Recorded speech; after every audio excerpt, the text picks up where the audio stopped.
let's collaborate. I would definitely like to talk with all of you. How can we do something truly meaningful for Bangladesh? And not only for Bangladesh, for the people of the whole world. Thank you. お世様ありがとうございました。続きまして皆様お待ちかねでもありますユヌス先生よりお話をいただきたいと思います。皆様ご存知の通りユヌス先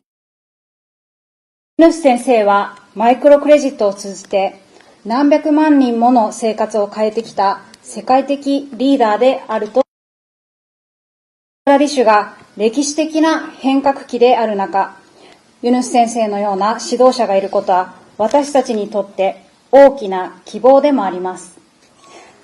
それではユヌス先生よりお話をいただきます。I was getting emotional by being with you after a long time.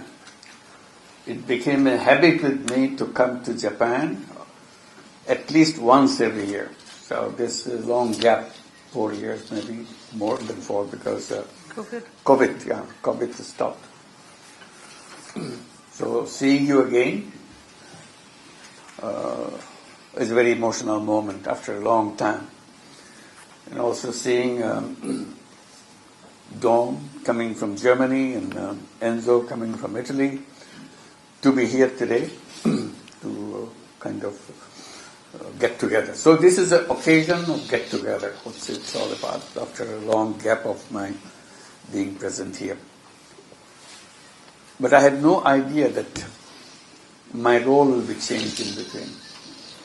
That was not in any plan. So things happen in life which is extremely unexpected. This is super unexpected. I have nothing to do with it. Good to see you there.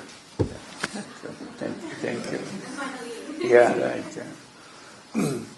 Yeah. I was kind of enjoying my time in Paris with the Paris Olympic. I was involved in designing the Paris Olympic, which I tried to bring, it was late by that time, to Tokyo Olympic, the idea, concept of social business in Olympic, because I was very active in sports world, and they are kind of giving me space to reach out to them. And I did my best to reach out to them, and it has impact in them. So Tokyo accepted it, but it was late by that time. They couldn't redesign everything.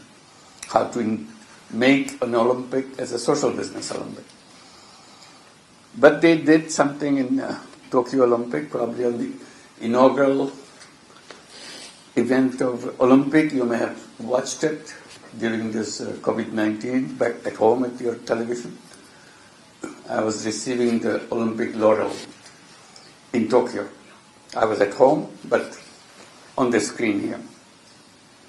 So that led me to get involved in Olympic more deeply and designing the Paris Olympic. I was very happy that they did it after 4 years of preparation to make it happen. Suddenly I get this telephone call from Bangladesh. And that led one after another. I tried to take me away from that responsibility, but they kept on chasing me every day. For 3 days it happened. Finally I had to yield because of the persuasive power of those young people. When I said yes, they were very happy. They said, you will catch the immediate flight. Because we are waiting, the whole country is waiting for a government. There's no government here. So that was the beginning of the story. Since then, I'm trying to see what I can do, but I got detached from everything that I was doing prior to that moment. So this brings me back to that old self that I thought I was seeing everybody here makes me feel emotional. So wonderful to see you. I'm trying to see how in Japan we can pick up the pieces that we left behind now in the context of what we are doing in Bangladesh. Bangladesh emerged as a new Bangladesh because of the student and young people's uprising. They defied every norms. They simply said enough is enough. They got killed on the street, but they didn't move. More came. The more you shoot, the more young people come to the street. Now, ultimately, it came as a kind of a flood water from all over Bangladesh, young people moving towards Dhaka. So the previous regime felt that they cannot survive physically. You cannot get away from anybody. That's when they left. The vacuum was created. And the students declared that they will create a new Bangladesh. So that's the image of new Bangladesh. They tried to express it in many ways. Where I was given the task of translating that into reality. It's a difficult task. Not everybody agrees on everything, which is natural. But amazing to see that that caught the imagination of the people of the country. So when I took the responsibility, I don't think there's one voice in the whole country, one, which disagreed. Unified voice. So there's a tremendous kind of power, having the whole country agreeing on everything. So that was the journey. And it was a devastated country, not just after a war situation, you're a devastated country. It's not like that. It's not physical devastation. It's devastation in every single way. In terms of administration, in terms of economics, in terms of banking, in terms of international businesses and so on. Everything collapsed. And a huge, huge crisis, gaps. Money is stolen and billions of dollars taken away. Not overnight, over a period of time. Very easily, very friendly way they took away everything. Banks became empty. You don't know where to begin. You scratch your head. What do you do now? Nothing works. It's 15 years of devastation. 15 years of misrule. 15 years of people disappearing. You don't know where they went. You couldn't find out. Still we don't find out, many. And horrible, horrible kinds of actions taken. So you come from those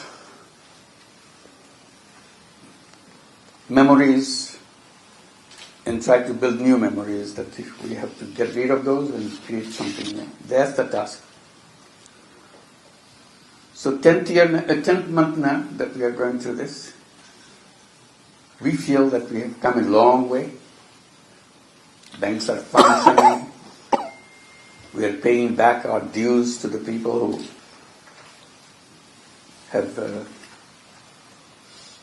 payments to receive from internationals because the copper was empty.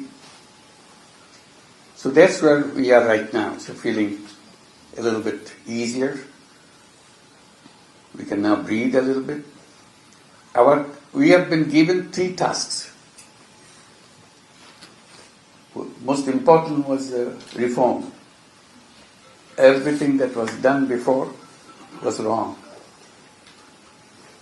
So you really build a new nation out of the devastations of the past. And the second one is a trial of the people who are responsible for this. It's a very difficult task to pick up all the evidences and make it a real legislative action. Hard time. Same people who used to be yesterday, still there, same chair, same people. but they are doing the wrong thing yesterday. Now they're saying, no, we are number one.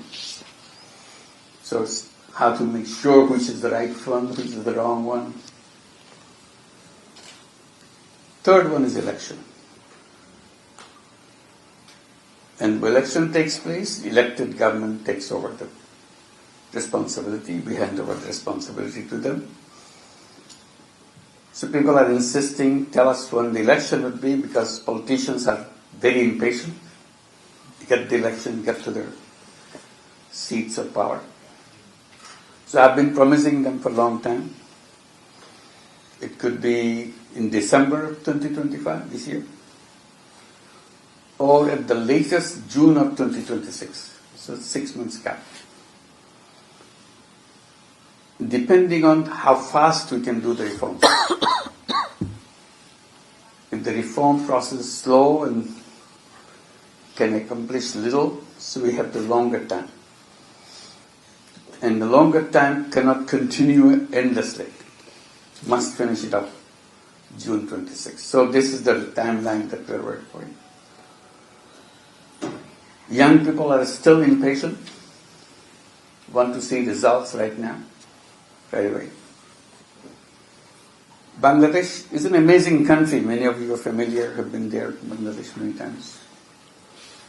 Amazing country in terms of population. It's a small country, territory-wise, but the home of 180 million people. Very densely populated country.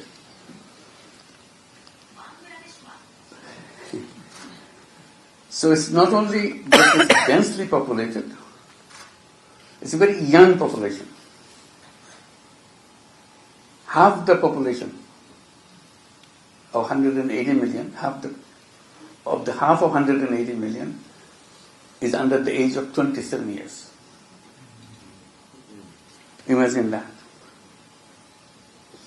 By the time you go to 50, you almost exhaust the population. Very few beyond 50. That's the average in Japan. Pardon me? Average in Japan is 49. Yeah. So that's the kind of country you got. Very young population.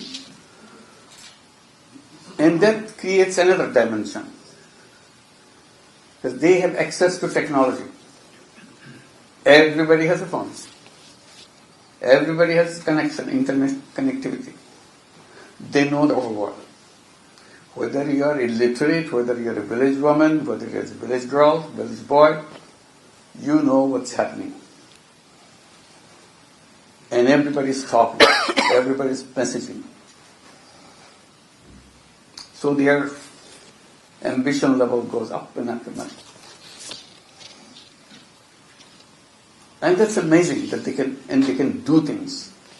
And we have not been able to provide all those facilities because previous governments were not interested in making them happy. They were busy making themselves happy.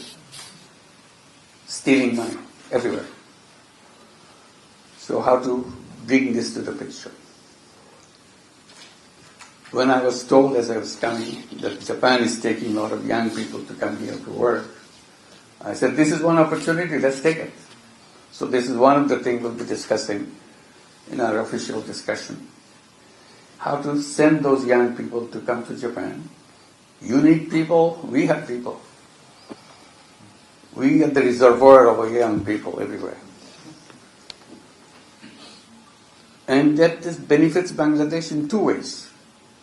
At least income sources, in seeing life of people in another country and learn from them. At the same time, become qualified to do things in a very frontier kind of technology and effectiveness and idea-wise, new experience. So this is one of the things that we'll be doing, and inviting investments. The more we look for those things, Japan is very much involved with Bangladesh. You're probably familiar with that. Many of our major projects, development projects, are designed and funded by Japan. So we are very indebted to Japan in every single way. But there are more scope, so we'll be talking about other scopes. Like the one right now, before this meeting, I was explaining, Bangladesh is not only lucky with young people, having all those young, when I say young people, I mean young boys and young girls. Girls are as effective, as dedicated and committed, as prepared as anybody else. When the students were demonstrating on the street, taking bullets, these are not only boys, they're all boys and girls, everywhere. Girls leading the way, taking bullets, designing active program next day, next moment. So when I say that, the number 27 years, under 27 years, both boys and girls. So how to make them active, connected? So this is one that very important part. And I was saying, Bangladesh is a very interesting country because it's a flat land. Suddenly Himalayas come out. There's a wall. Suddenly. It's not a gradual thing. So that's what we are familiar to see. But we never realized we had endless ocean. We take ocean as something where you go, you see the sunset. Because we only see the sunset, we don't see the sunrise because there are hills behind us. So we can only see the sunset. So that's about it. So you write poems about it. You become poets. I said, this is a gold mine. Ocean is a gold mine. We never looked at it as a gold mine. We don't have any maritime activity, just sort of small jobs and shipping and so on, traditional thing. So I said, this is a great opportunity for us to build a new economy based on ocean. It gives you access to the rest of the world. Japan already very much involved with us in that. They are the one who helped us build the deep sea port already. And we have a series of terminals to go along with it. So I said, this area alone, just one southern part of Bangladesh where it's intensively being done, the design and financing help from Japan, alone can transform the population, 180 million, in a completely different way. Its economy can change overnight if you just know how to make use of this. The access to ocean means access to the world. I don't have to explain it to Japan. That's what Japan did. Any other nation did, using their water. So this is one we want to learn. So one of the things that we would like to do, learn from the experience of Japan. So looking for institutions, looking for people who dedicated their life, devoting to this maritime thing. So we need your help. One simple reference to somebody, introducing us to somebody, makes lots of difference for us. Instead of running around trying to figure out what to do, someone can just say that this is the way it has been done in the past, this is the way you're going to start. That opens the door for us. Money is important, but the idea is much more important. So we need your help on generating those ideas and so on. Bangladesh not only has ocean, I was just explaining a few minutes back, we have a huge mangrove forest. It's a treasure of the world. But we just ignore it. As if something has no use. But we forget that mangrove forest is something, is a treasure to the nation, treasure to human beings. If we know how to make use of it, they protect us for environmental hazards. When the wind comes, they are the barrier to stop the wind. and biodiversity that goes with it, and many things. So we are lucky to have oceans. We are lucky to have rivers. Those days we talked about rivers, but more describing it as a poet. We have produced lots of poets describing the nature around us, but never put our attention in how to make use of it to transform the society. So I am here to get your guidance, get your help, because it's a hectic situation. You can hardly focus on anything more than 5 minutes, because something else is so emergency situation that you have to pay attention to. So you switch. So within this span of few minutes, as much you can tell us how to do, so that I can pass it on to somebody to carry the ball from there. So wonderful to see all the people that I have worked with for many, many years together here today. And I hope we'll succeed. We don't know yet what ultimately, these are the things that we dream about, but how dream can be translated into reality. It will be shame. All the dreams of the young people, unified dream, there are no two dreams, just one dream, New Bangladesh. We have nothing to do with the old Bangladesh. That's finished. Goodbye. And they have outline of this new Bangladesh. They speak it out in every occasion. Now catch those words, catch those imagination, translate it into real action to see that happen. And happen fast. Not 20 years later, 10 years later, right now, want to see the result. So that's the challenge. And I feel that yes, beginning can be done. Of course it can be done. It's so obvious. Nobody can deny what young people are asking for. Simply translate it, get the right idea, right institutional framework, right policies, and make it happen. So a lot of dedicated people are working very hard to make that happen. And we need your support. You are the one from us, from far, giving us connections, ideas, saying things that this can be done in this way. Feel free completely. We are open. And I hope I could spend more time talking to you individually to further all the things that we have on our dashboard. Where to go, how to go, and all that. So I hope we can have open discussions, open comments, questions, and see we can, from now on, all of us become part of the same team. Opportunity has come. It's not only opportunity for Bangladesh, it's opportunity for the whole world.